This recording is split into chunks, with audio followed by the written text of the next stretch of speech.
Hi, and welcome to Taboo with Mimi, the podcast that talks about anything and everything, really, that is taboo in this world. Sex, drugs, and rock and roll. No. But seriously, I go around the world because I'm a digital nomad and I interview people from different cultures and ask them about their taboos. Why? Because it's time to talk about them. Some things will hopefully make you think. Others will maybe gross you out. But most things will be something you can relate to. So there you have it. Welcome to Taboo with Mimi. All right, let me lay down first. Yeah, lay down comfortably. Lay down comfortably. All right, okay. So, hello. Hey, Mimi. Hi. So we're here laying on our beds. No, just one bed, actually. Yeah, one. Like we used to in the Gillies. Well, actually, in Giddies we had two beds, but yeah. Yeah, that's true. But we're still like in the same Position, yeah. room, I was going to say. Oh, okay. Are you comfortable? Yeah. Okay, cool. All right, so hello everyone. I am here with a Polish friend of mine. What's up? He's a very interesting person because I feel like you never see him working. Like, literally. Yet I think he probably makes more money than everybody else. So it's like, I don't know I'm gonna let you introduce yourself. We call you Tomasz. Tomek. That's very correct. Nice. Tomek. Tomasz. Tomboy. Tommy. Yeah, everything works. Everything works. Introduce yourself. Yeah. So, yeah, as you said, I'm Tomasz. My origins are in Poland. I come from a very small city near the border of Ukraine called Helm. And yeah, actually after my school, I moved to a bigger city called Lublin. And then... What is the name of the city? Lublin. Lublin? Lublin. I mean, in Poland we say Lublin. Lublin. Yeah. Okay. Yeah. And then after a couple of years there, I moved to the capital of Poland, Warsaw. And then after a couple of years in Warsaw, I became a part-time digital nomad. So I'm moving all around the world. Why do you say part-time? Because I feel like I'm not full-time. Because you don't work. You never work. Literally, guys, 2 hours a day. Maximum. Okay, yeah. But this is not the point. The point is that I'm in Poland, in my hometown. I mean, not in my hometown, but in my city for like half a year. And then the other half, the worst half, the winter, I'm moving to different places. So that's why I call myself part-time digital nomad. Okay. Does it make sense? Different? Yeah. Is it always different places, or eventually you're going to just pick one place? I don't know what will come eventually. I guess I will settle, but it's not coming soon. Right now I'm trying to discover places, discover cultures, discover people. Why? Because I feel like I never did that. Like coming from this very small city, small environment, I was living in that bubble, but not in a good way. It was like very claustrophobic bubble, I would say, with not a lot of exposure to like different, cultures and different people. Like that in very small cities, especially in Eastern Europe, you would expect like what people are like, what are their mindset. So that was actually the case for me. And I feel like right now that I have so much to discover in the world, in people, that I just want to do it. How many places you've been to? Do you know? Like countries? I never counted actually, but I think...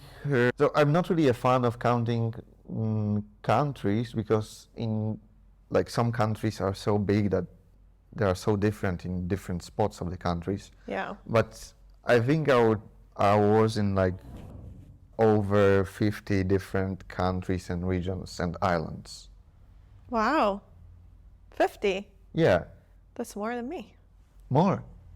I've been to like 40. Okay. Okay, so what do you do for a living? I actually don't even know at this point. But yeah, basically my career was around recruiting. I was a headhunter, And at some point, I started freelancing, and I was freelancing for a couple clients. And then at some point, one of my clients gave me a proposition of basically building recruitment structures of his offices around the world.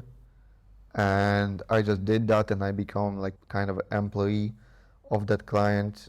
So right now I'm managing different recruitment teams for this client in different offices in Philippines, in like US, in Mexico, and mainly in Poland. And I'm still like available to do my freelancing jobs, but I just, you know, it's enough for me in terms Well, of money and what I do. I just want to chill out a bit.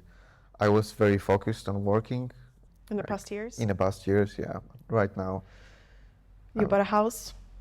yeah, I bought a house in Warsaw, and I feel like just using this money and the time that I have and opportunities that I have because I'm working remotely rather than, you know, grinding non-stop and like building more money, you know, etc.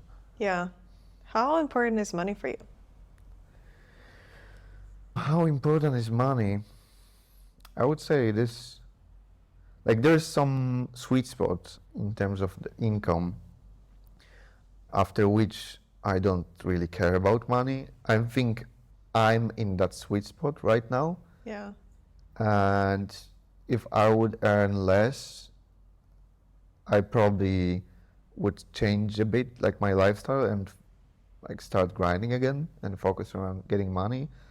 But as soon as I would reach that point again, I would come back to my lifestyle that I'm living right now.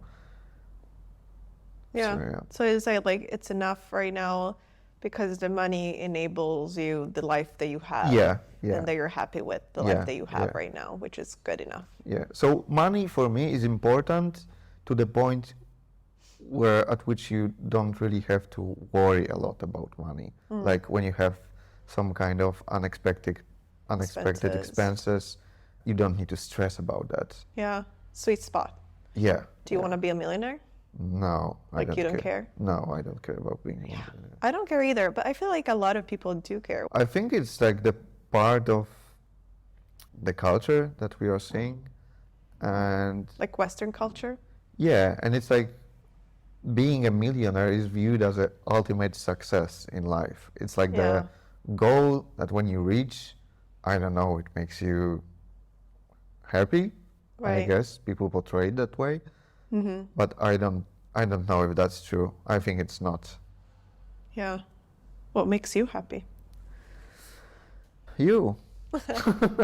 No, but actually, I really mean that. I mean, like you and the people I'm around, like meeting such great people, having these opportunities to meet people From around the different, world? yeah, from around the world, from different countries, from different cultures, like exchange some views about life.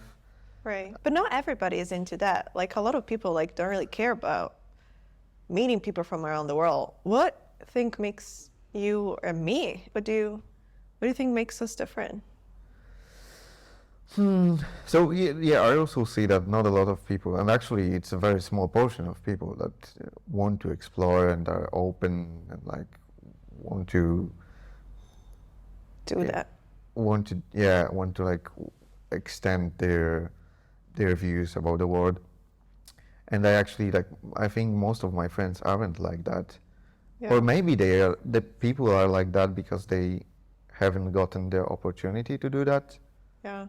I don't know. It's like for me it's not that this kind of lifestyle is better or this kind of lifestyle, whatever makes you happy. I bet that a lot of my friends that are just having a 9 to 5 jobs, living in my hometown, having children and families are quite happy. How old are you? I'm 29. You already have friends that are like with family and kids. Oh, of course, yeah, a lot of them. Is it common in Poland to have like kids early? So it's common, I think, in eastern Poland still. It's really funny because Poland is really separated for like 2 parts, for Western Poland and Eastern Poland, and you can really see that. So yeah, basically my friends from my hometown most of them are already like settled up, have families. I've been to their weddings, and I think they're living a happy life. At least they tell me about their life like that, and I can see that on Instagram. But you never know like what's the reality, I guess. Do you feel pressure to settle down and have a family? I felt it so hard. Like actually, I had this period in my life. I think it was 2 or 3 years ago when I was with my ex-girlfriend. So yeah, I got to the point where I was basically I was working 9 to 5 job, and I had this nice, loving girlfriend, but Did she want to settle down? yeah, oh, a lot. Like she was constantly talking about having children, How being old were you at married. this point? So I was 27, Okay. and she was 22 Oh, or wow. 23 even. Yeah. But yeah, she was basically a girl from my hometown. She wanted to get married and have kids. Yeah. And I felt a lot of pressure because all of my close other friends, I mean, not all of them, but many of them were like settling and making families. And what happened? I broke up with her. So this is a strange thing because, so we've been with each other for like 1.5 years, and I think we were breaking up, I don't know, 6, 7 times maybe. In the year and a half. Yeah. You and- broke up 7 times. Yeah. Wow. Like, and we are just coming back to each other. I don't know if it was like push and pull relationship. And then at some point I felt that pressure, and I felt okay. And also it's because my mom told me that. Well, she's a nice girlfriend. She loves you so much. Like no other girl will love you that much. Your mom told you that? Yeah. Wow. Maybe it's like It's time. time. Yeah. And I felt, fuck, maybe it actually is. Maybe I'm just, Scared? maybe I'm scared. Maybe I'm like, I don't know how to commit, and I just need to learn that. And I felt that it's my fault that I'm hesitating. So I was like, okay, let's keep these emotions that are making me feel hesitated, like, push a bit. And I felt like trying so hard to make me feel that I want to settle up. Settle down, yeah. Yeah, settle down, yeah. And to the point when I just got depressed. Wow. Like so fucking depressed. I just wanted to sleep. I couldn't. Because of the pressure, you think, around you, or because it was yourself putting pressure Yeah, on yeah, yourself? because I started to living life that I don't really want to, because I felt this is the proper way to live life. And that was the most depressing feeling I ever felt in my life, to be honest. Yeah. And then? And then what's funny is actually, I mean, it's not really funny, but I already made this decision in my mind that I want to be with this girl. I want to marry her. After actually all of the other breakups was from my side. Yeah, so I was breaking up the Yeah. relationship like before that. And then when I committed and I told myself I want to live with her, actually she broke up with me. Why do you think she did that? Well, that's more complicated. Well, first, I think, I was depressed, and I basically was like, I guess it was super hard to live with me, and at that point You we were guys living. were living together. Yeah. We were living together at this point. So at that point, I think it was super hard to live with me because I was just constantly laying on a bed, sleeping, and like having this bad mood, and constantly being, I don't know, not present, Yeah. So that was one thing. The other thing was, I guess the big part was also about sex. So You were I not guess, having sex? I mean, when you are depressed, you don't really want to have sex. Right. And she really wanted to have sex a lot. Like I'm not a professional, but I guess she may be addicted to sex at some point. So it was really hard time for us. And the person that is kind of addicted to sex with the person that Is depressed and doesn't want to have yeah, and I felt like I was, how do you say? You weren't good enough. You weren't able to Yeah, provide what she needed. yeah, yeah. Yeah. And I was like getting deeper and deeper into this like Mind sad fuck. thoughts. Yeah. What do you think? I'm just interested in this because I feel like, especially today, we've become more and more polarized in terms of like, okay, I'm obviously a feminist and I very much care about women pleasure in relationships and intercourse and stuff and like just be mindful. But also like I've realized that like there's a lot of unknown things, me especially as a woman, unknown things about men too, and especially about their emotions. And I feel like also thanks to feminism, somehow it has become more accepted because I would say accepted to also for men to have feelings and express them. But I'm just curious from you, because you're a good person, what do you think women want and need in a relationship? Oh, that's a tough question. What do women want? Or what can you provide? Oh, that's a different question. though. Yeah, I guess, I mean, but like, I mean, it's the other kind of face of the same coin, right? Yeah. So, can you really tell like what do women needs in relationships? I mean, there's a lot of women and there are a lot Yeah, of men. that's true. And like all of these people are so different and they want different things. Right. I've met women that want like masculine, strong men that will provide for them, but I also met women that want to actually take care of the men that they're with. Right. So it's like the totally opposite. Right. So I guess I don't really know when I'm going with this, but I guess like you're now seeing, I don't know, dating, can we use that? Yeah. A girl from here, from Indonesia. Yeah.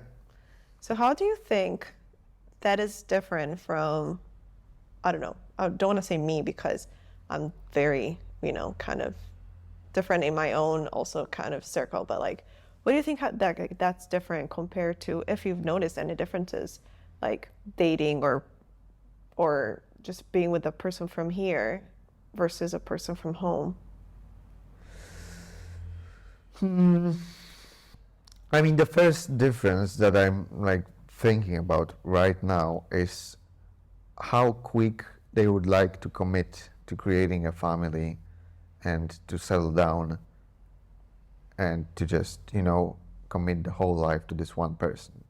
Because actually the girl that I was, and it's like, do we really want to view like the whole community because I was seeing one person? But Right, yeah, I right. can only talk about this person. Right. So We we don't have- want to, Yeah, of course, we're not generalizing, just yeah. But I curious feel about your experience with, yeah, I feel totally different at culture. some points, on some aspects, she's also a bit different from the other people that are here. But we'll come to that later. But yeah, the first thing that really hit me was, I think it was like even 1 week or 2 weeks after we started seeing each other. I don't know how much it was like super serious, but we were getting into this discussion of like, oh, my friends have this marriage. like cool families, cool family. marriages. I would also like to settle. And she was like, suggesting a bit. Yeah. Then we came to a jokes. I mean, for me, it was kind of a jokes, but I don't know if for her, like, she was like showing me her hand and asking me where's the ring. But yeah, basically But how old is she? she's 27. Right. So maybe, I don't know, but like I would think like maybe it's also age related, not just like culture related. Of course. I mean, it's Asian culture. Like at her age, I guess 90% of Balinese girls are already married. Right. And yeah, she's really emotional about that, and I have these discussions with her, and she really feels like rejected, I think, Yeah. from the man, like, and from relationship world. Yeah. So yeah, I guess it's tough for her emotionally, and it doesn't help that I'm also like kind of rejecting her because this is basically a short-term relationship. How did you guys meet? It was actually on Tinder. On Tinder? Yeah, what's funny is it's my first time using Tinder ever. Ever? Yeah. I mean, Oh. I used Tinder, but I think I tried like 5 times maybe, and I was just swiping these pictures for like 30 minutes, and then I just deleted the app because like I don't. So you never met anyone through Tinder Yeah, before? yeah. Or through like any dating apps. Or any dating apps? Yeah. Okay. Yeah. So this is the first How was your time. experience of it? Like of this. Using dating apps? I mean, this was super cool because Yeah. I think it doesn't work like this in Europe, or maybe I will maybe try when I come back. But this experience was like, I installed Tinder, I updated my profile, and I like scrolled these profile pictures, liked a couple of them, and then within like 15 minutes, I got matched with that girl, and I exchanged like 2 or 3 messages, and I told her, okay, let's go Let's out and grab a drink. Mm-hmm. And we just did that. Yeah. And yeah. Quick. What? That was quick. Yeah, that was super quick. I hate like doing a conversations via internet. I don't feel like I can relate to a person. Like I want to see eyes, how the person reacts to my messages. Like I can't really like create a connection between 2 people via internet, I think. Yeah. So for me, the best way is to just, fuck it, let's meet for a coffee, for a drink, and just talk for an hour. If you would not like me, just, say it openly. I wouldn't be mad. Yeah. So I heard this claim by a local. I don't want to say who this is, but a local from here, from Bali. I want to know what you think about it. That said that like right now, a lot of European men are coming here to look for wives, basically. Because, and I don't want to say this is right or this is wrong, but like, because in Europe, a lot of women are becoming very independent, and that's also a claim that a lot of people make about European women in general, like, or feminists, whatever, that they would be not okay with so many things that they were okay with just 50 years ago, right? They become more demanding on different things, and in my opinion, rightfully so. And so it's become harder and harder. We were also talking about it with Karam the other day, how like a lot of European men are single, like 50% of the people under 30 are single or something, or they never even had sex. Really? Yeah, I mean, I don't know the stats. I'm gonna look up the stats actually and put them down. But Okay. there's a lot of single men, especially under 30, and that's because a lot of women, and I don't know if that also because of the dating apps, are kind of like trying to reach have like super high standards, and when those standards are met, basically they prefer to be single. And I think that's like something I've also done that for a very long time. I feel like after my ex, I thought I had a very high standard with men, and I would not settle for anything less than that, which is why like I've been single for like 3-4 years now, basically. And I wonder, and so this person was saying like, yeah, a lot of European girls or European women are getting very independent. They have higher standard, and men are coming to more, to, I don't want to say like just Indonesia, just like Eastern places, because maybe they find it, easier somehow to find like I a know wife what you and settle mean. down. Yeah. What do you think about this claim? So, at first I would like to relate to this thing that you said about like having higher standards in Europe, and that being a cause of like men and women being single. And I think that comes with like 2 sides of it, because like there are people that are single because they want another person to be high standard, like super high, and then there is another side of it, that people are single because they are scared that they will never meet an expectations of different person, because like they know what are the standards currently. I mean, they don't know, but they view standards via social media and other stuff. Have you ever felt that? I think to some degree, maybe, but yeah, maybe at some point in my life I felt that, but it was like a long time ago, and I'm past it. Mm-hmm. And yeah, basically, I think in Indonesia it kind of doesn't work like that. I mean, the relationships between men and women are more, as some people would call it, standard for like, you know, past times. So the man doesn't need to, like, I don't know, be super healthy, be super fit, be super good looking, be cool, or nothing like that. He just basically needs to care and provide. Mm-hmm. And I think that's the case for a lot of Indonesian women. Like, and I basically can understand them because they live in a world that, like, it's super hard to live. Like, they basically, like, the average salary for the Balinese people is around like 2.5 to 3 million rupiahs, Yeah. which is like what, 200 euros? Yeah, 150, 200, yeah. Yeah. So, I mean, life is harder, and you can't blame people that they want to like live comfortably, I Right. guess. So you think they use marriage and men in that case to kind of have a more comfortable life? I guess, yeah, yeah. But I feel like there's nothing bad in it. It just, you know, it just this culture and this environment that is basically rough. And yeah, for a lot of men from Europe, I guess they really want to do that. I mean, they want to feel needed. They want to feel like someone is depending on them, and they want to have women that basically are caring for the household while they are working, or, you know, just doing some other man stuff. Do you I would want that? say. No.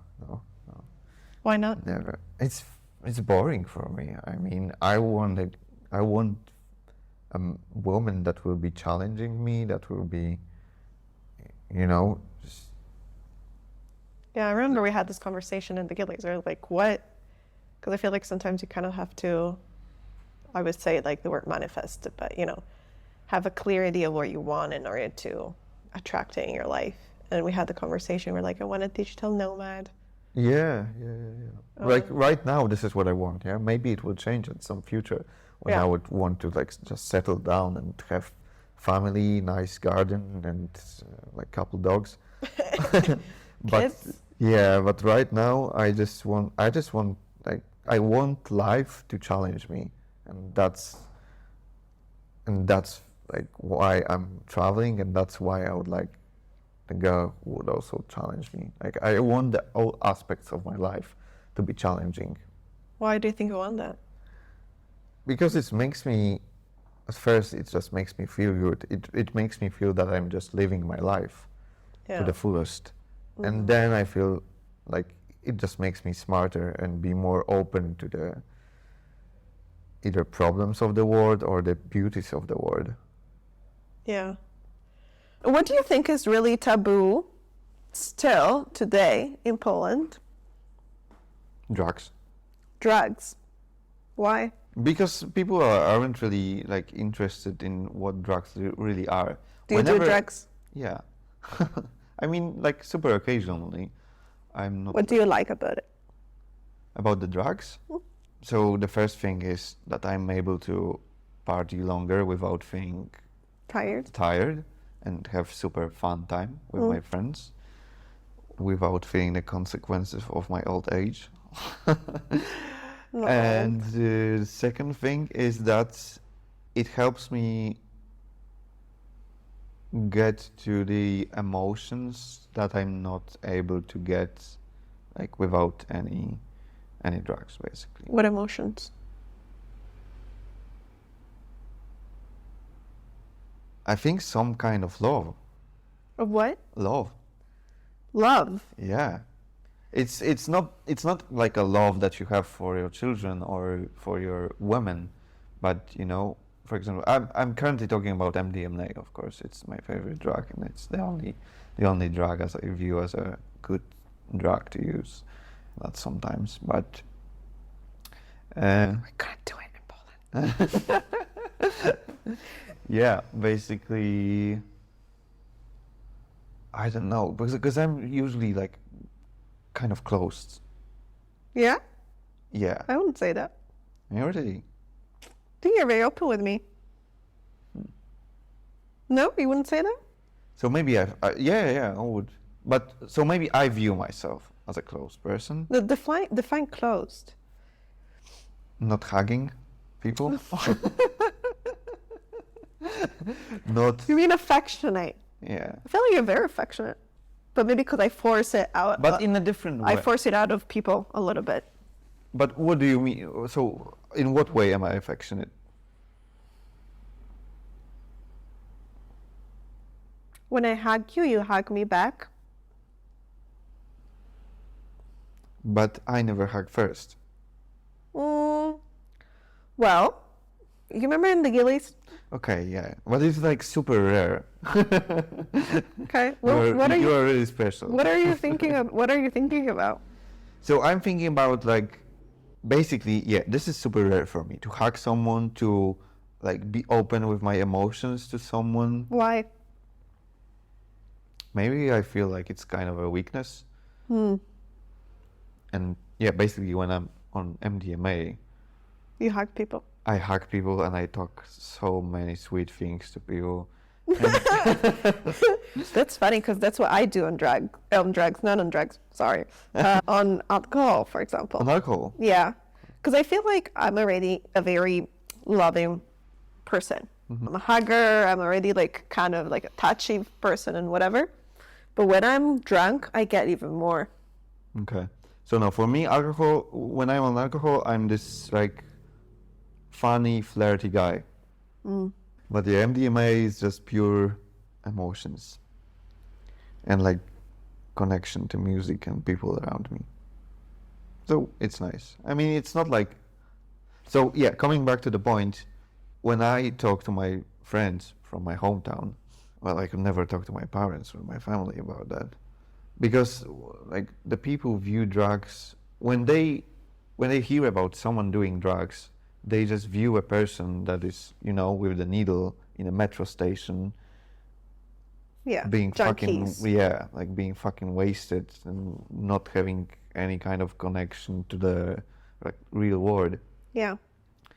And I mean, it's not that bad. It doesn't look like it. So yeah, I guess people are not really interested about like getting into the topic, reading some stuff, even maybe trying just, you know, once, because they are so fucking scared that they will instantly like this become a junkie. But it's like our governments are not also doing like anything to you know, to change, Okay. including that. For example, in Netherlands, I guess it's Netherlands, yeah? Yeah. You can go to the All like the taboo pharmacy, things. test your drugs. Yeah. They are doing this, you know, podcasts and channels about drugs, even testing live. Really? Yeah. Wow. So you like drugs because of the emotions that bring out of you. Yeah, yeah. I feel it's fair to say that. Yeah. And that you're not able to do it like on a normal basis. Yeah. I mean, like, You know what I feel also? I think when I'm doing drugs, I feel vulnerable and I feel okay with being vulnerable. whether on a regular basis you're not allowed to be vulnerable. Yeah, I think not. Do you think being vulnerable means being weak? I try to think that it's not, but some part of me still thinks like it's a sign of a weakness and you are not supposed to show that you are vulnerable. Do you think just this about yourself or also about others? No, I actually, it's really strange because like I'm trying to encourage other people and like men, my friends that are men, to like feel vulnerable sometimes and just, you know, when they want to cry, just cry. When they want to get rid of their emotions, just do it. When they feel like they need to talk, just, you know, talk to me or get some help like from professional people. I really care about that and I really like view it not maybe as a mission of mine, but I would really like to share the thoughts of men being able to be vulnerable. Okay, let's get into the juicy stuff. What's the juicy stuff? Are you ready? Yeah, let's go. I would just take a sip. Get a sip of water. Okay. How happy are you about your body? Because I feel there's a lot of conversation, and rightfully so, around women bodies, because, I mean, we feel so much pressure. I feel that too. But that's what I was gonna say. I feel like, and in my whole like feminist work, I feel like at least coming here and being with you guys has opened my eyes to a lot of things. Not that I didn't know them before, but I guess I thought that somehow were like less relevant, because I feel there's like disproportionately so much more pressure on women's bodies than on men's bodies. But then I feel like when you actually meet people that tell you their story, things change. How much pressure do you feel on your body as a 29, healthy, white, privileged man? Does that describe who you are, do you think? Yeah, I think Yeah. it does to some degree, of course. So I think like what you said is related to like general health. So what I mean by that is men also feel a lot of pressure in terms of their bodies. But what about you? I also do, maybe not a lot, but I feel it. And it also like relates to emotions. Like we also feel a lot of pressure regarding to us being emotional, but we just don't talk about it. Like women, for example, feel this pressure about the bodies, but women talk a lot, and you can see that. You can see like that even in the social media, there are like groups of women that are fighting for it, you know. And I think it's not the case about men. They also care, and they are also stressed, I think, about their bodies, but they learned how to not talk about it and how to keep it for themselves. Yeah, I mean, that's part of the same problem, in my yeah. opinion. Yeah. Yeah, so we're here to talk about it. Yeah. So I want to hear it. So, okay, in terms of my body, at first you asked how happy I am with my body, yeah? So I would say it's 6 out of 10. That's pretty low. Yeah, I would say that's pretty low. Not like super low, but yeah, that's low. I'm getting happier, and I'm getting rid of some complex. Like what? I had a feet complex. Like ugly feet? Yeah.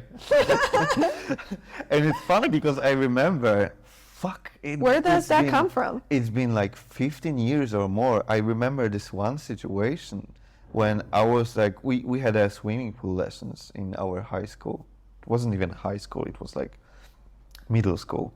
And we were in the changing room with my friends, and I'm like standing there ready to change.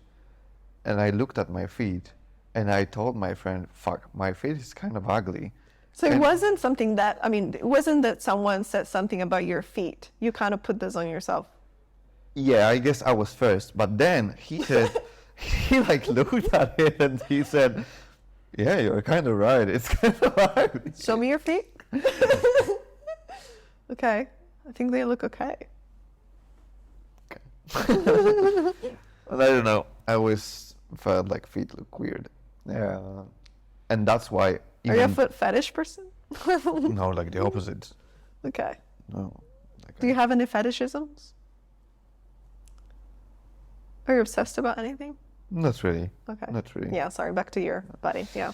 So yeah, where was I? You thought your feet looked ugly. Yeah. But where was I getting with this? How happy you are with your body. Yeah. You're getting happier about your body. No? Like you were like, yeah, it's getting better now, but it used to be really bad. Yeah. I feel like I had some point that I Point in wanted to. mind. Yeah. Wanted to But hit. it's gone. It's Yeah, gone. it's okay. I don't know. Oh, so this was one is feet complex, and the other one is my belly, which is soft. It's fucking soft. Like I'm not fat, but it's just my belly that is soft because I used to be fat. When? Around 7 years ago, I was like really fat.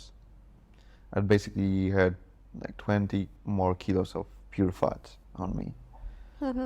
But yeah, I wanted to change that. And there was a point in my life that I was training a lot and I was kind of fit, but still, even still, I had this fucking soft part of The belly. beer belly. Yeah, it's so annoying. It's part of so you. fucking Maybe you should annoying. just accept it. I know, but it's like, Why do you want to look good? Like, why not? Let me reframe that. Why do you want to look fit, I guess? So for me, what pisses me off, I think, is like because there was this period of me being really fit in terms of like training like 5 days a week, and I still felt like my body is not like showing that I'm fit, and I don't know. I feel like being fit equals being healthy to some degree, and I really want to have that view of myself that I care about my mind and like developing my mind and who I am as a person, at the same point developing my health and my body. Yeah, but it's also true that there's a lot of people that train so much, they're so fucking unhealthy in their mind. Yeah. Yeah. That's So true. I feel like, I don't know. You Yeah. don't think it's about self-confidence? Also, like there are a lot of aspects to that. Do you think you'll be able to get more girls if you look Yes. fit? But it's not, I really believe that it's not that it's not me being fit and looking fit that will get me more women. It's me you're being confident. more confident and like, even just not thinking that I may look not the way that girl would like me to look when we will start having sex. So it's about having sex. Like you want to look good during sex. Yeah, I guess we can say that. Yeah. This is also the reason I had so many opportunities to like record videos of me doing sex with my partners. Did you do that? Actually, just once. And I rejected like most of them because I didn't feel comfortable with my body and like me being on camera naked. Not even like, but you think that you would have had you been fit? You would have wanted to record yourself? Yeah. But I really how think about that. when you were fit? Because you said in a period of time where you were fit. But still, it's like... It's about self-confidence. Yeah, but it's like, that's what I said. It's like I felt fit and I felt healthy, but still I felt like my body is not showing that I'm that healthy. Because I had this belly part that was, Okay. So, let's say you're in the bed with a woman. Mm-hmm. And I'm just interested to kind of like see male perspective and female perspective. Mm-hmm. What is important for you when you're having like sex, making love, whatever you want to call it, with a woman? Like generally speaking? Yeah, generally. What is important for you, like as a man? Can take all the time that you need. I'm gonna cut this. Okay. Like, is it connection? I mean, obviously, a lot of that comes also with like knowing the person that is in front of you. I think the most important part for me is to know that me and the person that I'm with is really sure that they want it. Consent. Yeah, so that's like the first thing that comes to my mind. Okay. So given the consent is given to you, what's next? Like when you have sex, for example, what is your way to approach approach it? Like, is your goal just coming? No. Is what, like, how do you approach sex? So, no, I don't feel like I had sex a couple times with me not even coming, and it was like so fucking amazing because I felt like just it was a great pleasure for me and the girl. Like I can see that in the eyes of the girl that she was happy like doing sex, and that's for me I guess it's most important, like satisfaction in it. It's like having that feeling that yeah, we had a really good time. We had really Okay, good but fun. how many times do you not come? Because I cannot, like, there's been so many times that I've not come during sex that is like, I can't even count. Okay. Whether, like, with my ex, I could count, I think, like, maybe one or twice where he didn't come. Okay. We're talking about 5-6 years of relationship. And I can count it on my hands. Like I can count on my fingers like how many times did I not come Right. like during sex. Yeah. So yeah, it's the opposite I think, but So it's is sex really about coming? I don't know. I want to feel that for me it's not, and for the other person it's also not. Like it's just, the tip of the iceberg. So what was the best sex experience for you? So I really like to differentiate sex, like for different aspects, and I had sex that was good, like the best in terms of, for example, the feeling of coming, and I had sex that was super cool in terms of like what we were doing during the sex, like in terms of like how many different positions and how wild was it. But yeah, for example, I had a girl that the sex was very simple always, Vanilla. but fuck, it was amazing. Like I never felt like, But because of the connection with the person? maybe, I don't know. I really, now that I'm thinking about it, it may be because I feel like a lot of women I had sex with are not really because I wanted, like I saw them and I wanted to have sex with them or have some kind of a relationship with them. It was most of my sex and relationships were because the women were hitting up on me. And this girl was different because this girl, I felt like I really needed to like try a lot. To satisfy her? No, to just be with her, to just like create some relationship with her, and for her to not view me as a friend, but like in a different way. So I guess it was also something about this that was very satisfying. But yeah, basically, like these were the best orgasms I had in my life. I was like literally shaking. Because you worked for it. Maybe I'm just thinking about it. That may be an aspect. I don't know what. It wasn't about the connection with the person. That's I think the other aspect that may really, like this is the result of many different things. What about the worst? The worst, yeah. Yeah, the worst sex was with the girl that I slept with just once, and it was because I had a longer break with sex. It was like couple months, and I was sure that I can have sex with her, but I wasn't sure if I really wanted. And she just came to my place, and we were having like a sushi and some wine and etc. etc. And I smoked pot, and and I felt like she's really staring at me this way, so she wants to have sex. And I forced myself to do it to satisfy her. I wanted her to have a good night. But you didn't want it. I didn't want it, but I did it anyway. And it was like I was having troubles to get hard, and it was like super weird. And in order to force myself, I was like trying to be, rough, like hard. So I just started to, kissing her like super rough and just taking off her clothes.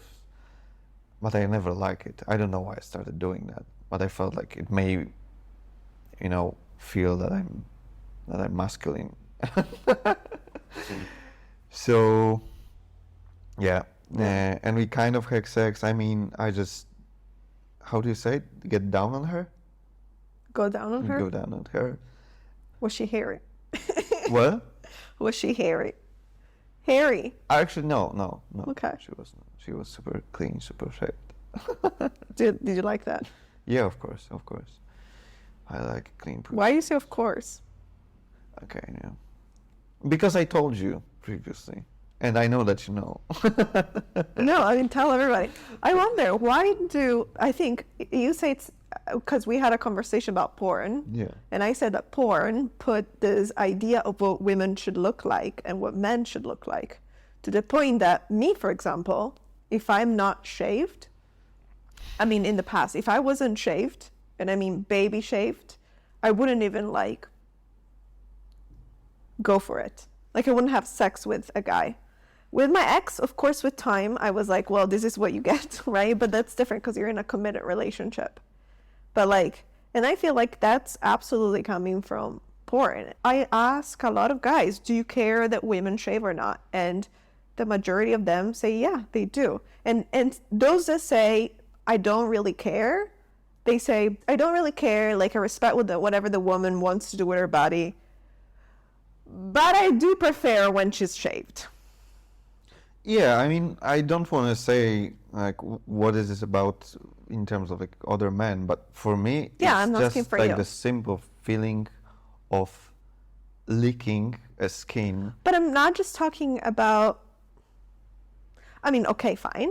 But like, you know, that doesn't mean that she has to be completely shaved. Yeah, of course, like not completely, but I mean, the parts that I'm sticking my tongue to, it would be nice to just feel like softer skin. Okay. And that's. And you don't that's- think this is coming from porn? I mean, I don't think like the porn is the only issue. Is just like, you know, the view of the women that we have in social media, in television, even like in the past in the newspapers, etc., etc. So it just, I think it's for men also, like the shaving the, how do you call this? Armpits? Armpits, yeah. No, because we don't expect men to shave. But we expect women to shave. I've heard a couple times that it's gross that men have hair in armpits.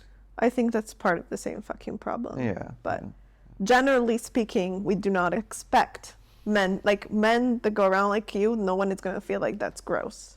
Yeah, I guess. So the thing also about meeting Balinese girls is just, Zero hairs. no, it's the opposite. Really? I thought Yeah. Asian women don't have hairs. No. They It's do. actually the opposite. Like they don't care as much as the European They girls. don't shave? I mean, they shave, but they don't shave like, you know, as soon as they see some hairs on their legs or their vaginas, they started shaving. So yeah, What do you think about that? like Like, were you okay with it? I mean, at first, I was like, do I like it? But then I'm just, okay, fuck, I don't really care. Do you not really care? To some degree, yeah, I don't care, but I didn't like go down on her. So So you do care. yeah, so I care. I do care a bit, just a bit. I think that comes from porn, but that's another story. Anyways, where do you educate yourself? Or not anymore? Or did you? Or where did you? For example, did you have sexual education in school? Did your parents talk to you about sex? Did you go online and look at how to, I don't know. How to satisfy women? Yeah. I guess, yeah. But so I would never call it education, like proper education. It wasn't like I wasn't feeling like I'm, you know, getting educated in sex. Did you have sexual education in school? No. Zero. We had this, it was like, the classes were literally called preparation to live in a family. Wow. Yeah. And but it I wasn't mean, about... Poland is a very Catholic country. Yeah, We have yeah, to yeah. say that. Yeah. but there was nothing about sex. Really. Preparation to have a family, basically, to live in a family. Yeah. What did they teach you? I don't fucking remember. You can't, you like delete it from your, you Yeah, know. I can't remember anything. I can't remember any topic that was like discussed during these lessons. Who talked to you about protections? Do you use protections? Yeah. Liar! Okay, how many times did you use with people that, like, you know, you didn't know if they were tested or not or whatever? Like, not long-term relationships. How many times do you use protection? No, I actually, like 95% of my intercourses are protection. Yeah, yeah. But who taught me about protection? Internet? I think internet. I don't know. Did your parents talk to you about sex? I think because I had this relationship with my mother, like I was very open with her about things, and she was very open about like her past and what she did and how it looked. So yeah, we talked with my mom. She also like, I started doing sex when I was 14, and 14? yeah, Your first time? yeah, 14 or maybe like super early 15. I don't remember exactly. But this is where I started my relationship with my ex-girlfriend. And it was also very traumatizing. Like Very the traumatizing? first sex experience, yeah. That's normal, though, I guess. I feel. No? No? No. No. My friends were, But it was different for my friends. okay. But I feel like that's because also, like, I don't know. Were you prepared for sex at 14, 15? I guess for sure, no. Yeah. Yeah. I mean, I had sex. I mean, my first time was when I was 17, and I feel like I wasn't prepared for it. Yeah. And I've always been educated. My mom would always be super open about it. She always said, like, as soon as you have sex, we're gonna go and get the pill, stuff like that. Yeah, I felt stressed. I remember this stress. I felt super stressed for my first time. I felt I was old at 17. That I felt like I was behind, kind of. Really? Yeah, I felt like everybody else around me had sex and I had to have sex. I remember coming back from the US where I was with like, I used to live with this French girl, and French girls are usually a little forward, you know? So she was like 17. She was a year younger than me, and she already had so much sex and so much sex experience. And I lied about having had sex before because I felt so.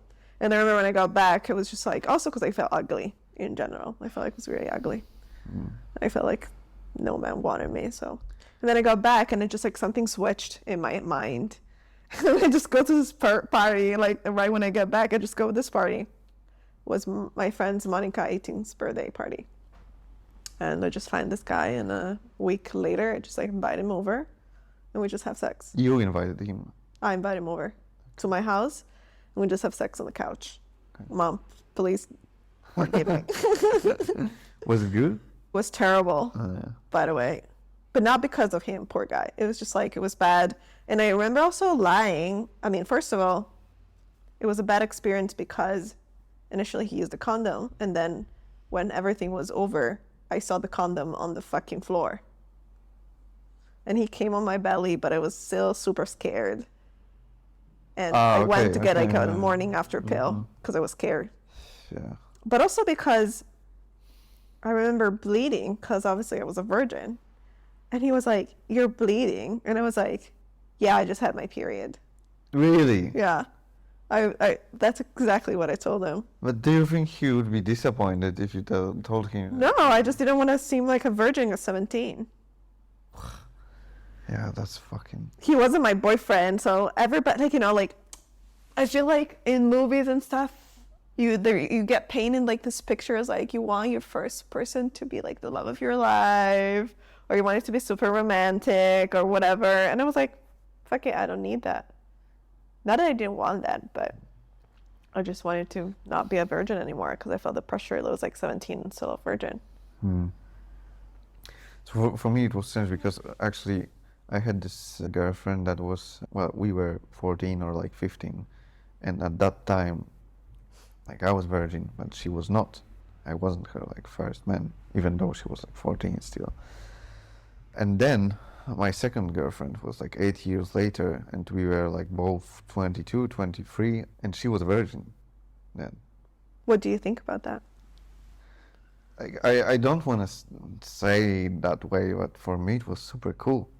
It was super cool. Yeah, it was great feeling. You wanted to be the first one to get in. Yeah, but I mean, it's not even about that, but to like... Purity? No, it's not even about the purity. It's just, I really felt like super cool in the position of like making her feel good in the situation that I've been to before and she wasn't. And I could like, you know, just calm her, like talk about it, like explain some things. It was super amazing You experience. felt a little bit of a daddy. Maybe. Maybe that's a daddy issue or Yeah. something. Okay.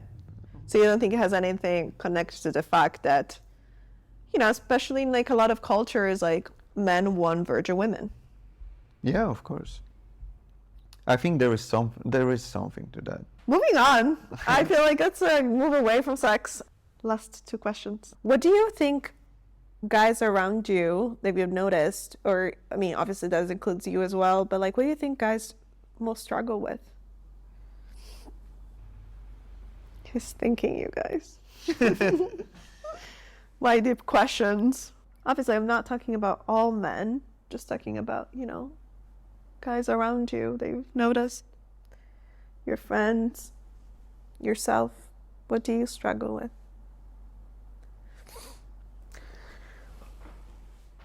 I think with finding the drive, like the drive to live, the drive to, I don't know, develop themselves, the drive to love, to be loved, the drive to just, you know, experience life as they would like to. Very last question. Mm-hmm. What would you say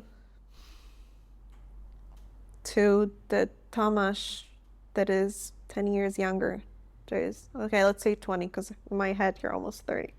So what would you say to the Tomasz that is 20-year-old?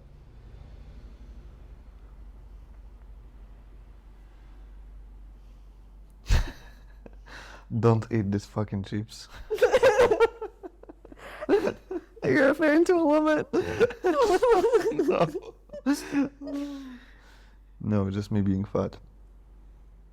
Yeah, but you don't think the mistakes during your 20s are... No.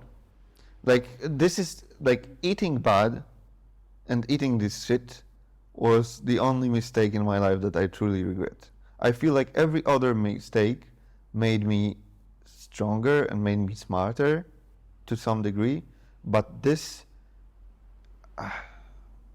may be not healthy. You're only 29 years old. You can always, like, get back into shape in, like, 3 months. I'm sure that, like, since you say you want to go, since now you're going back home. I mean, yeah, but I can't, like, turn around sure that by all of these August- years that I had complex and that I was shy and that was, I don't know. Yeah, sure, you can do that, but you can start anew today, even, right?